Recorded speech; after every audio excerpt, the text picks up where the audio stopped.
गांधीवादी विचारों के पोषक, स्वतंत्रता संग्राम में बढ़ चढ़कर हिस्सा लेने वाले नेता गुलजारी लाल नंदा इलाहाबाद विश्वविद्यालय के छात्र रहे हैं।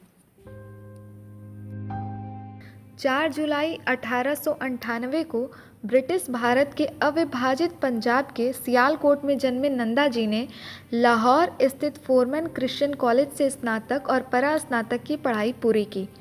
उसके बाद वो इलाहाबाद विश्वविद्यालय में LLB की पढ़ाई करने आ गए। 1920-21 में इलाहाबाद विश्वविद्यालय में श्रम समस्याओं पर आधारित एक अनुसंधान विद्वान के रूप में काम किया। 1921 में नेशनल कॉलेज बॉम्बे में अर्थशास्त्र के अध्यापक बने। इलाहाबाद विश्वविद्यालय में आकर कानूनी और राजनीतिक समझ विकसित करने में इन्हें बड़ी मदद मिली। तब 1922 के आंदोलन में इन्होंने भाग लिया। 1932 और 1942 के आंदोलन में शामिल हुए तथा जेल यात्रा की।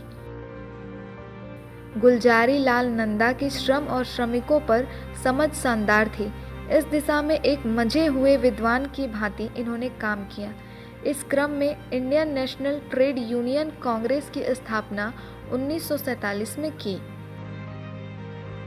नंदा जी 1937 में बॉम्बे विधानसभा के सदस्य चुने गए और 1939 तक सदस्यीय सचिव के तौर पर काम संभाला।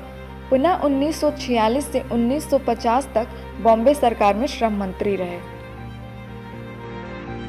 आज़ादी के बाद योजना आयोग सहित कई मंत्रालय संभालते हुए इन्होंने देश निर्माण में अभूतपूर्व योगदान दिया और देश के गृह मंत्री रहे। संकट काल में जब नेहरू जी की मृत्यु हो गई तो इलाहाबाद विश्वविद्यालय के लाल ने प्रधानमंत्री पद को संभाला। ऐसी ही स्थिति पुनः शास्त्री जी की मृत्यु के बाद उत्पन्न हुई।